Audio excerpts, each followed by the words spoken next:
The night was cold and the ground was hard beneath her knees.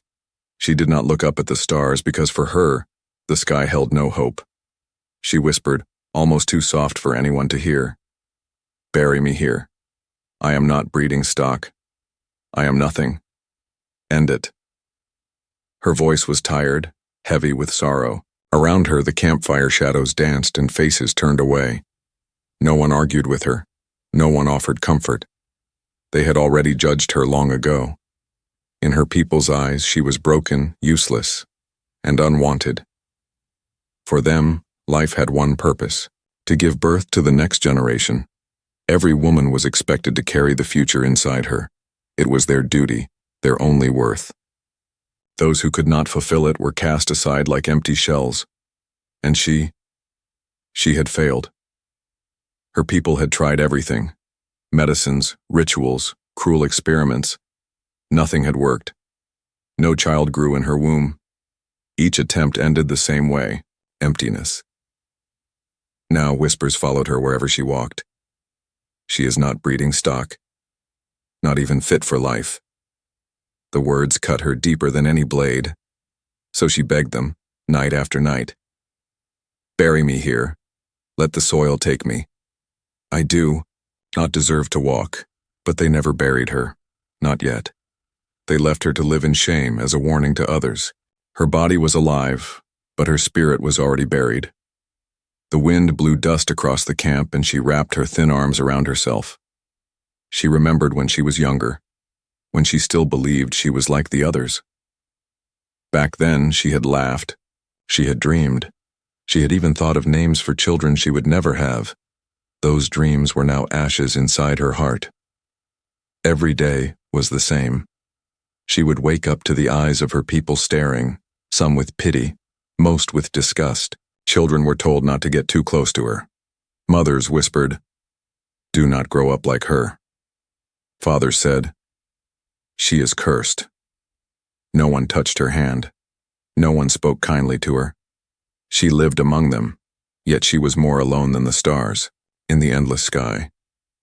That night, when she begged again for her burial, the silence from her people felt heavier than ever. She looked at their faces, blank, cold, distant. She wanted one of them to care, to say something, to stop her from falling deeper into despair. But they turned away. Her chest tightened. She could not even cry anymore. The tears had dried years ago. All that remained was a hollow ache, an echo of what life should have been. In her heart she screamed, "Why was I born if not to give life? Why am I here?" But no answer came. Only the crackle of firewood and the hiss of the wind. Far beyond the camp, the sky trembled with light. She did not notice it at first, too lost in her sorrow. But slowly, whispers spread through the crowd. Heads turned upward. A streak of fire crossed the heavens bright and fast. A star was falling. No, not a star. Something else. Her people gasped, but she barely cared. To her, what did it matter if the sky itself burned? Her fate was already sealed. Yet deep inside, a strange feeling stirred. A tiny spark. Curiosity. The falling light grew larger, closer, until it roared across the horizon.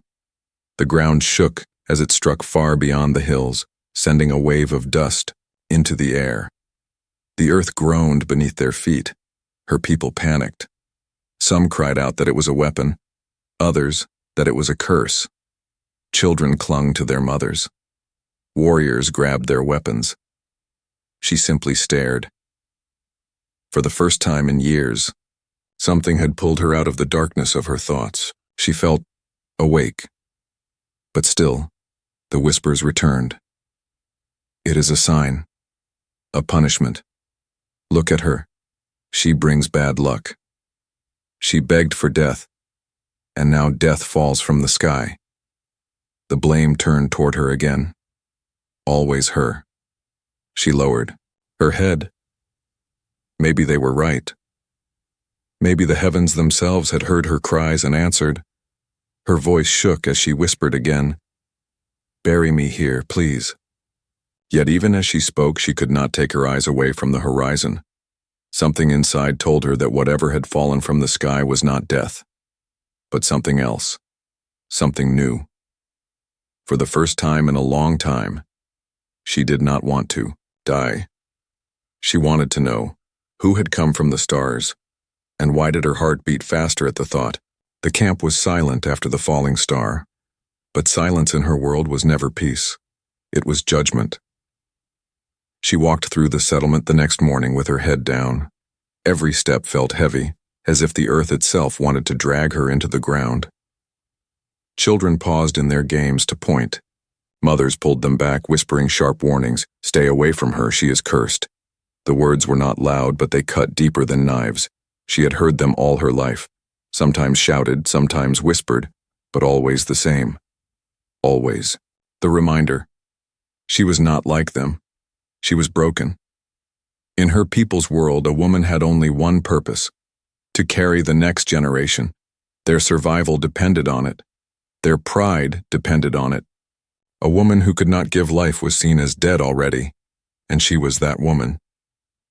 The leaders had tried everything. When she was younger, she had been taken to healers who poured bitter medicines down her throat. They tied charms around her neck, burned smoke around her body, and spoke prayers until their voices cracked. Nothing worked. Later, when she was older, the scientists tried their turn. Cold rooms, sharp instruments, endless questions. They studied her blood, her bones, her womb. She remembered lying on a table while they argued over her as if she were an object, not a living being. "Why will her body not carry life?" one demanded. "She is flawed. Her line must end," another said coldly. She had wanted to scream, but the words died in her throat. Now, as a grown woman, she lived like a shadow among them. Food was given, but not freely. Work was demanded, but never respected. She was made to carry heavy loads, clean waste, gather scraps. When others rested, she still labored, yet no matter how hard she worked, they looked at her the same way. With disgust, with pity, with cold eyes that saw her as less than nothing.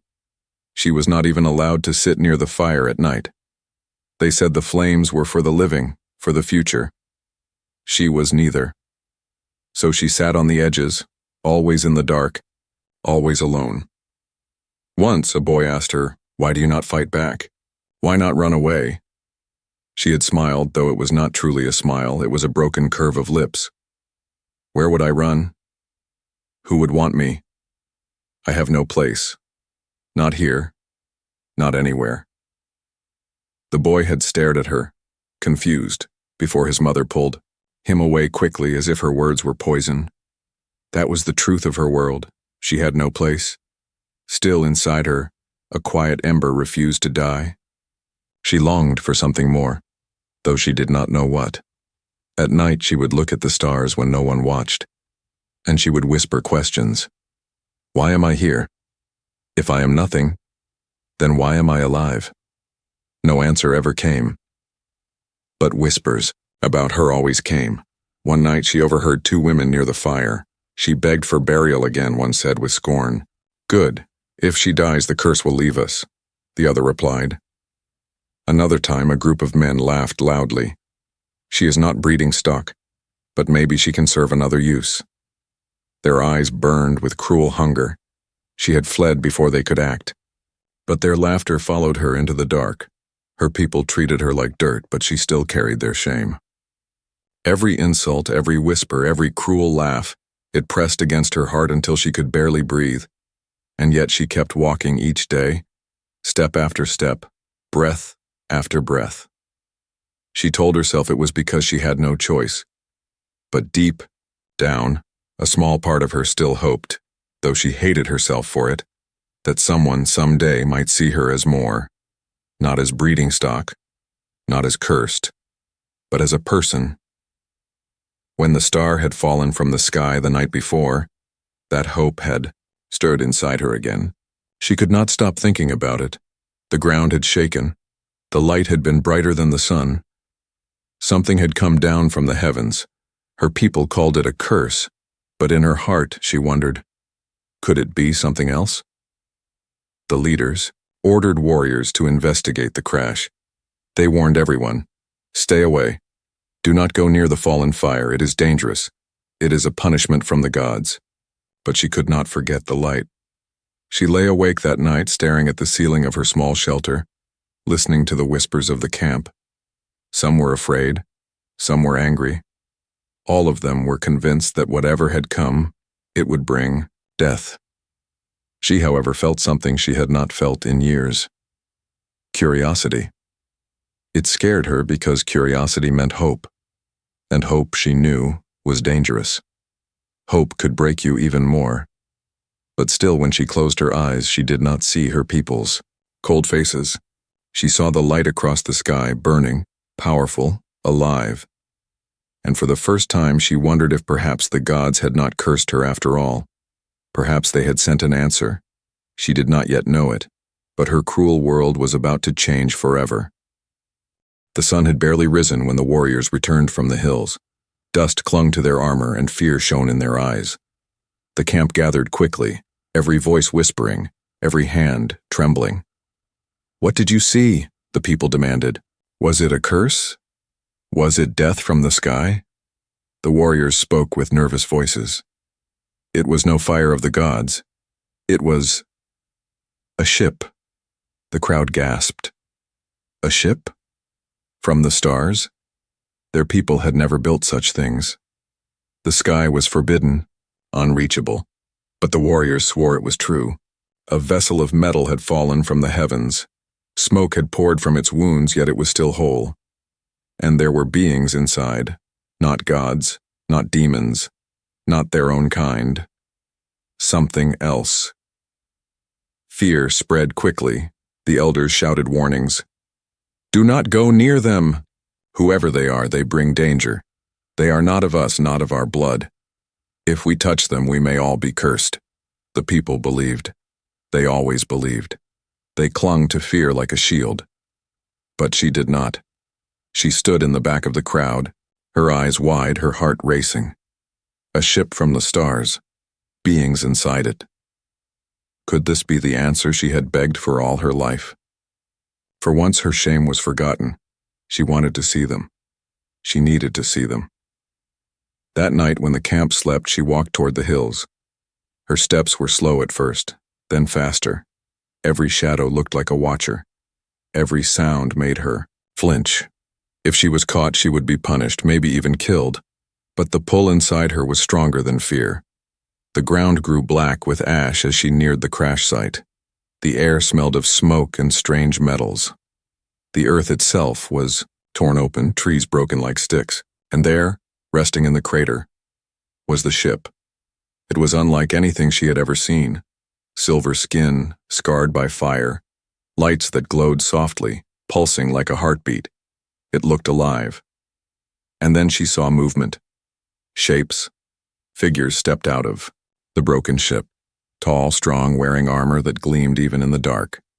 Their faces were different from hers, different from any she had ever known. Humans. She froze. Her breath caught in her throat. They spoke in a language she did not understand, voices deep and sharp. They moved carefully, checking their weapons, watching the trees. One of them saw her. Her heart stopped. She wanted to run, but her legs betrayed her. She stood there, trembling, like prey before the hunter. The human lifted his hand, not in anger, not to strike, but slowly, gently, as if to calm her. His voice was soft, though she could not understand the words. Still, she understood something. He was not trying to hurt her. She stepped back, fear clawing at her chest. But the human did not chase her. He only lowered his weapon and spoke again, softer this time. Another human came beside him holding a strange glowing device. The device lit up, showing images, stars, circles, shapes. They were trying to communicate. Her people had never spoken with outsiders. They would call her a traitor just for standing there. But for the first time, someone was looking at her, not with disgust, not with pity, but with curiosity. The human's eyes met hers, steady and kind. He pointed to himself and said a word. Human. She blinked. The sound was strange on her tongue, but she tried. Man. The soldiers looked surprised. One of them smiled. It was a small smile, but it was more warmth than she had felt in years. She should have run. She should have gone back to her camp and warned her people. But she did not move. Something in her chest stirred. A small, fragile flame she thought had died long ago. Hope. The humans did not call her cursed. They did not spit at her or whisper that she was useless. They only looked at her like she was something worth knowing. For the first time, she felt seen. One of the humans stepped closer. He removed his helmet, revealing a face strange but gentle. His eyes were sharp, but his expression was calm. He spoke slowly, pointing to her, then to the stars, then back to himself. She did not understand the words, but she understood the meaning. They had come from the heavens, and now they were here. She swallowed hard. Why? Why are you here? She whispered, though she knew they could not understand. But the human tilted his head, as if he heard the sorrow in her voice. He did not answer with words. Instead, he reached out, not to grab, not to hurt, but to offer his hand. She stared at it, frozen. No one in her world would ever touch her. To them, she was poison, cursed, unworthy. And yet here was this stranger from the stars, holding out his hand as if she mattered. Her breath shook. Slowly, carefully, she raised her hand and touched his. Warmth. Her heart raced. For the first time in her life, she did not feel cursed. She felt alive. Behind them, the forest echoed with the sounds of her people. The warriors had followed her trail. They were coming. The human looked up, sensing danger. He pulled her gently toward the ship. She hesitated, torn between fear and longing. If her people found her here, they would kill her. But if she stayed, she would never know what these humans truly were. Her choice was clear. She stepped forward with the human, and in that moment, her world began to change. The forest was silent after the humans pulled her into the shadow of their broken ship. The air was thick with smoke, but inside the crater, the light of strange machines still glowed. She had never seen such wonders before. Metal walls hummed with hidden power. Lights blinked like tiny stars. The humans moved quickly, speaking to one another in their strange language, checking their weapons, touching glowing panels. They seemed tired, but not afraid. They carried themselves with confidence, as if the world belonged to them. She stood near the edge, trembling. Her people would come soon. She could already hear faint shouts in the distance. She did not know why she stayed. Part of her screamed to run, but another part, the stronger part, refused to leave. Because for the first time in her life, someone had offered her a hand instead of turning away. The human who had touched her hand now looked at her with steady eyes. His face was rough, his hair short and dark, but there was something gentle in his gaze.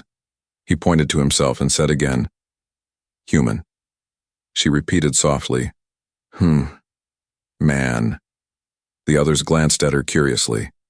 They spoke among themselves, their words fast and sharp, but their tone was not cruel. One of them, a woman with light hair tied back, brought a small object from her pack. She tapped it, and the surface lit up with glowing shapes. The woman showed her an image. The starship. The sky then pointed to herself. Then she pointed to the alien woman, then to the sky again and smiled. It was clear. They wanted to connect. Her hands shook. She had never been treated like this. In her world, she was only a failure, a cursed thing. But here, in this broken ship, these strangers were looking at her as if she mattered. One of the men noticed her fear and crouched lower, lowering his head slightly. His voice was calm, soft, like water flowing over stone. She did not know the words, but she felt the meaning, "You are safe." For a long moment, she simply stared at them. Was this real, or a cruel trick of the gods? The sound of distant voices grew louder. Her people were coming closer. She flinched, panic rising. If they found her here, they would not just punish her, they would kill her and the humans too. The humans noticed her fear. The dark-haired man held up his hand again, motioning for her to stay calm. Then he spoke to the others. They moved quickly, preparing defenses. Strange weapons glowed in their hands, humming with energy. But the man stayed, near her as if protecting her was his duty. She whispered to herself, "Why? Why protect me?" The man looked at her, and though he could not understand the words, he seemed to read the pain in her eyes. Slowly, he touched his chest and spoke a single word. "Friend." Her breath caught. Friend. It was such a small word, yet in her world, it was something she had never known. Minutes passed, each one heavy with tension. The voices of her people grew louder, then fainter, then finally faded into the distance. The humans had hidden well, and the warriors had gone the wrong way. Relief washed over her, though fear still lingered. She sank to her knees, her body trembling. The humans did not laugh. They did not spit. Instead, the light-haired woman offered her a small container. Inside was clear water. She hesitated, staring at it. In her camp, she was the last to drink. Sometimes she was given nothing at all. The human woman only smiled and pushed the container gently toward her. Her hands shook as she lifted it. The water was cool, fresh. She drank slowly, the taste pure and clean. It felt like life itself. Tears stung her eyes. She could not stop them this time. The humans seemed surprised, but not cruel.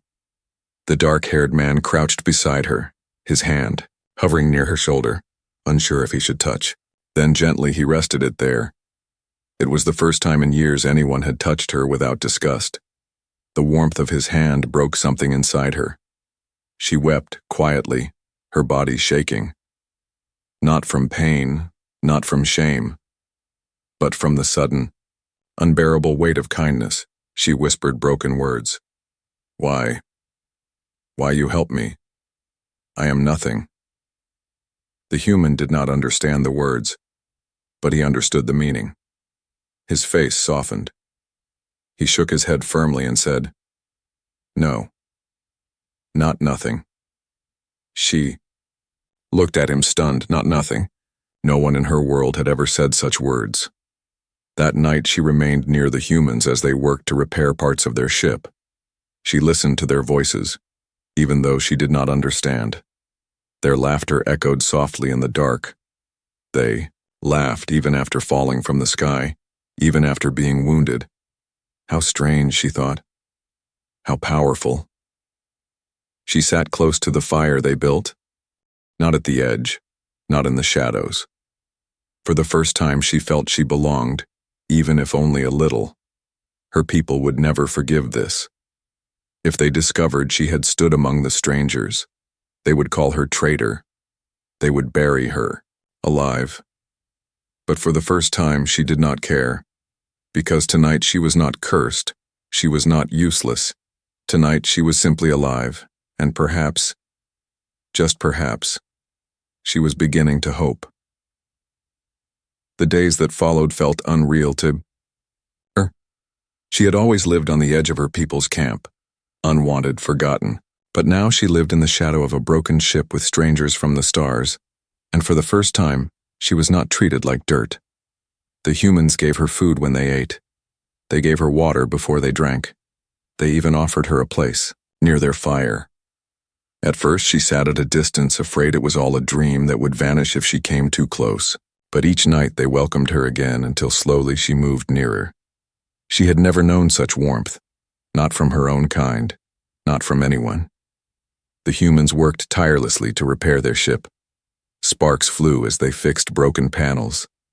Strange. Machines hummed with energy as they tested wires and circuits. She did not understand what they did, but she watched closely. Sometimes one of them would notice her staring and smile. Sometimes they would point to an object, say a word, and wait for her to repeat. Fire. Sky. Friend. The words were clumsy on her tongue, but the humans laughed softly, not with cruelty but with encouragement. She had never been taught like this. In her world, she was only ever told what she could not do. Here, they showed her what she could. But it was not only her spirit that changed. Her body changed too. The humans carried medicine, strange liquids inside small tubes, glowing tools that hummed when pressed against skin. One night, when they noticed her coughing from the smoke, the human woman, her hair shining pale in the firelight, brought a small device to her. She touched it to the alien woman's chest, and warmth spread inside her lungs.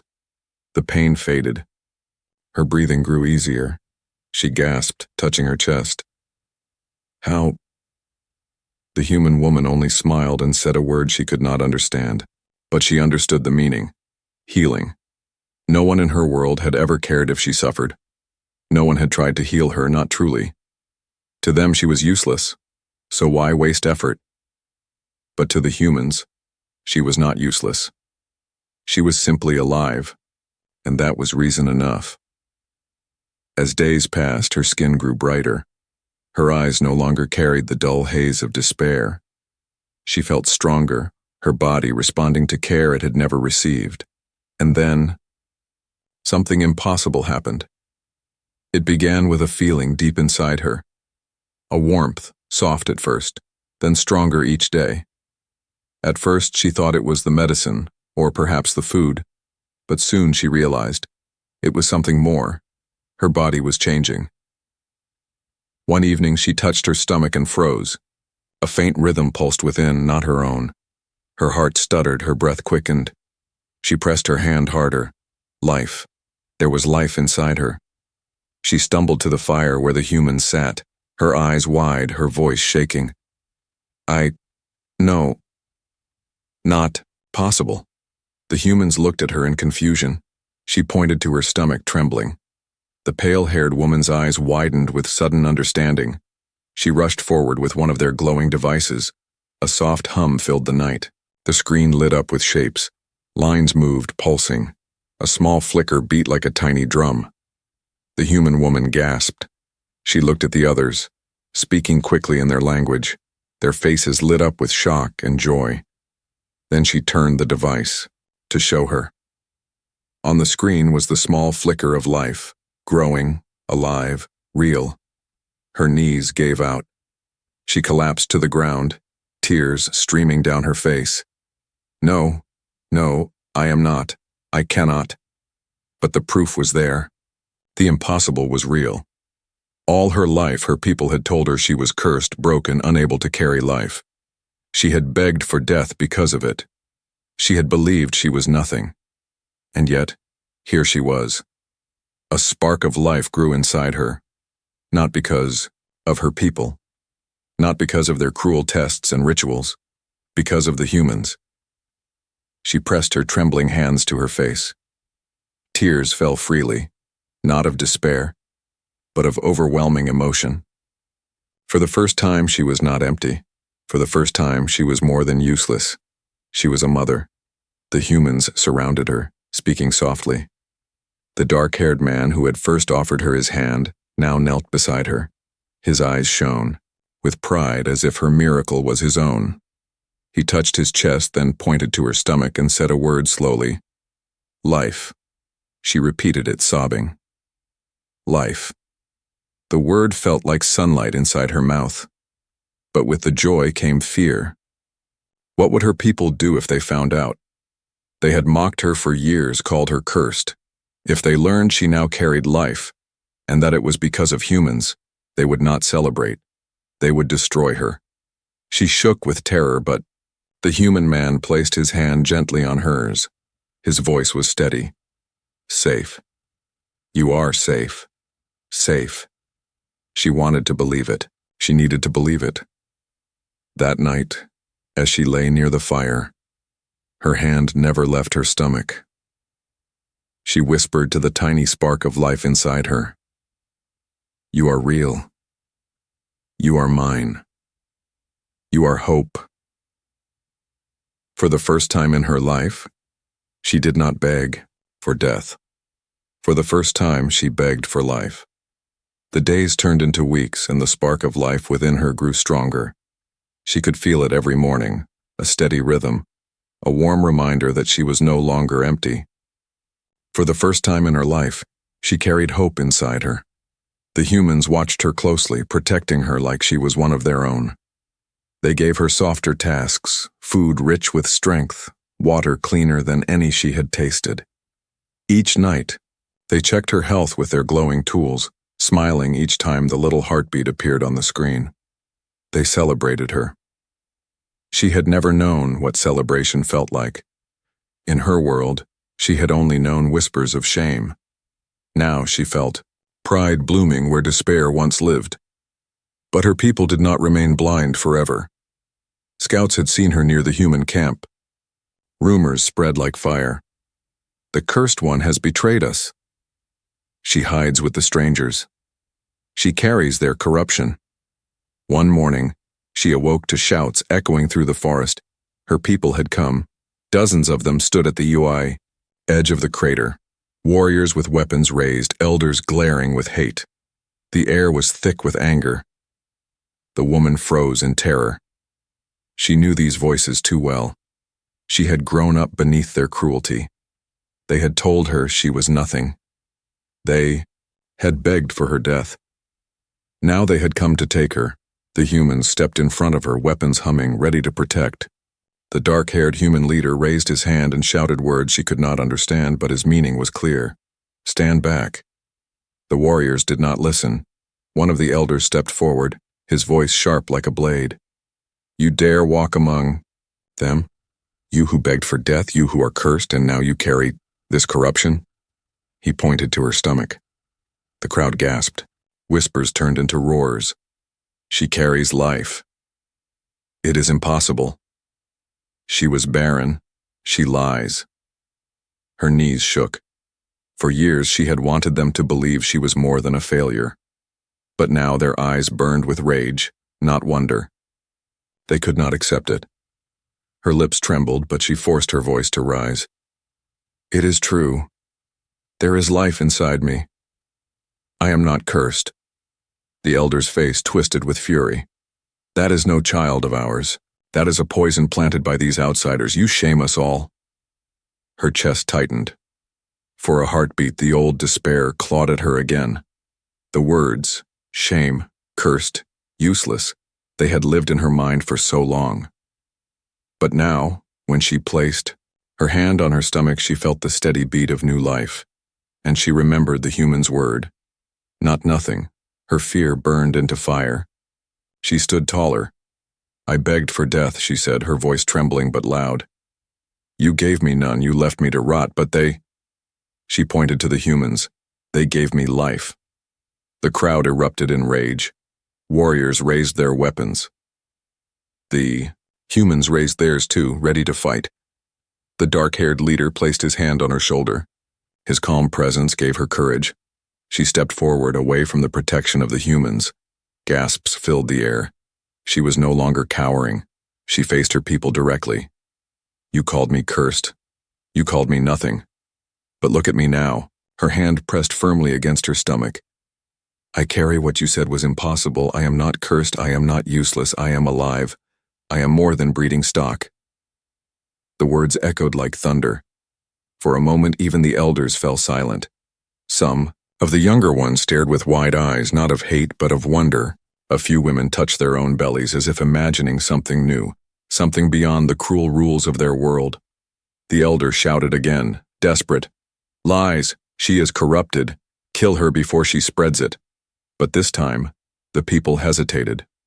The humans moved closer, their weapons glowing, their voices firm.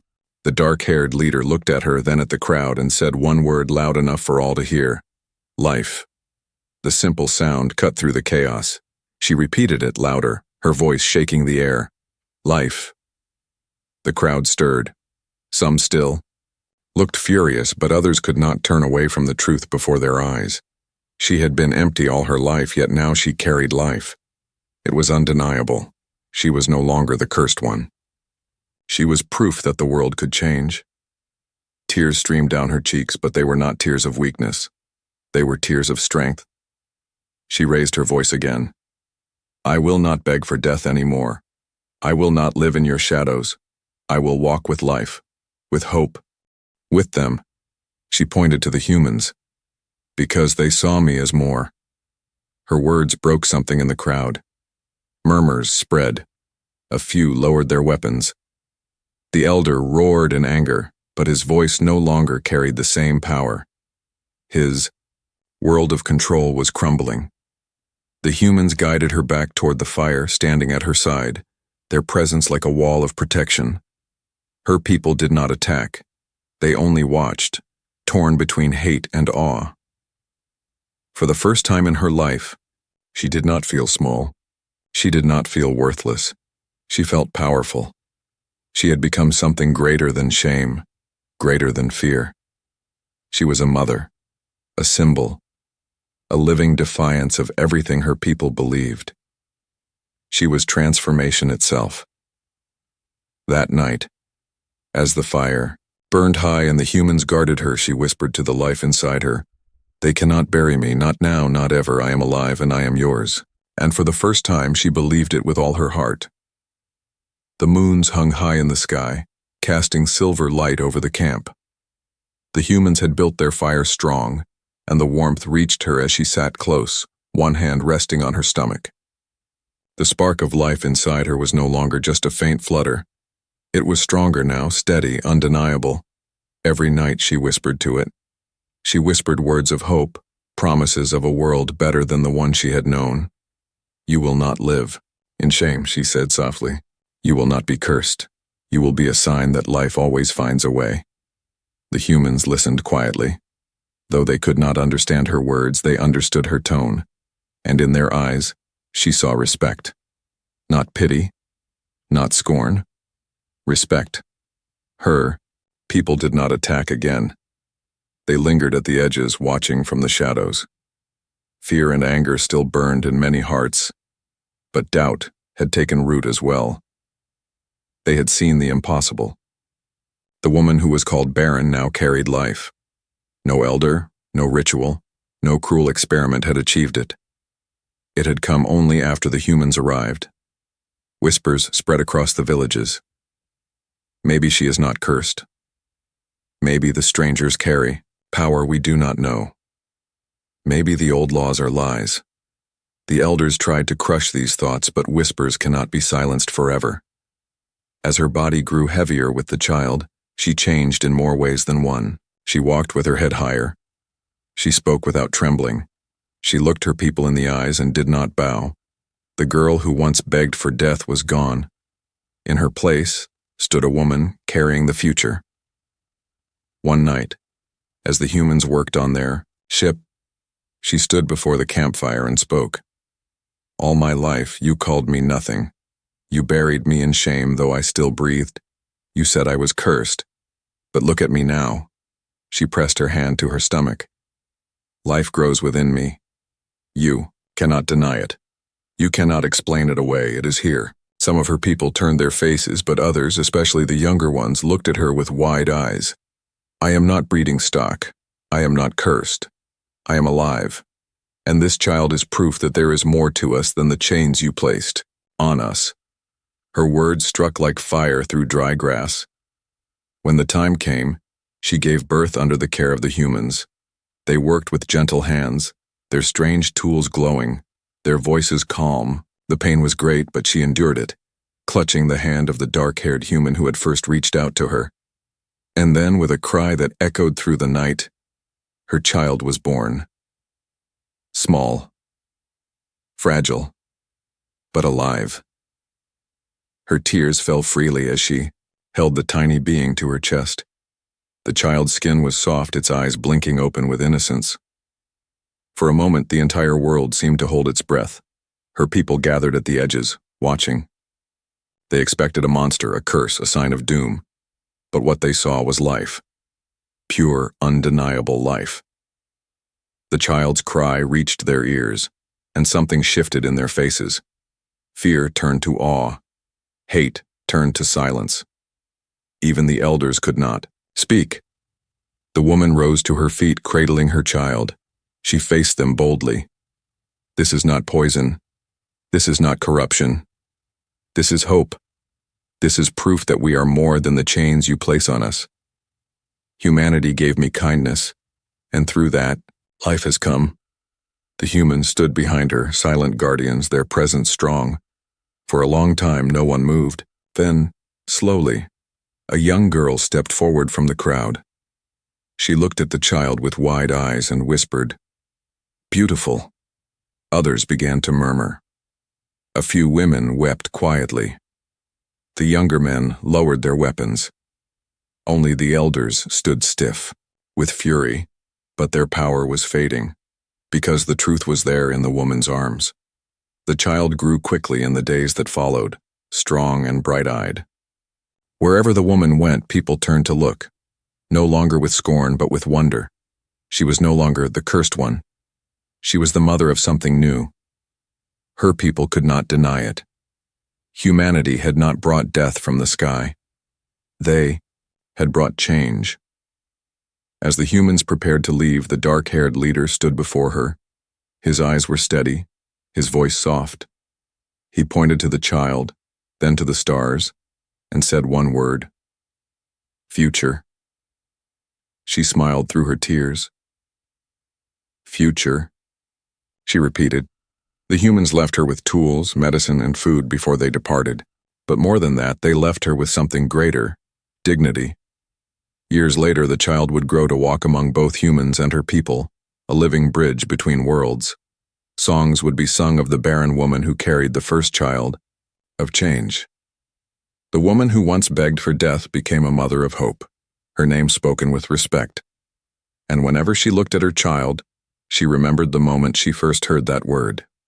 Not nothing, because she was never nothing. She was life.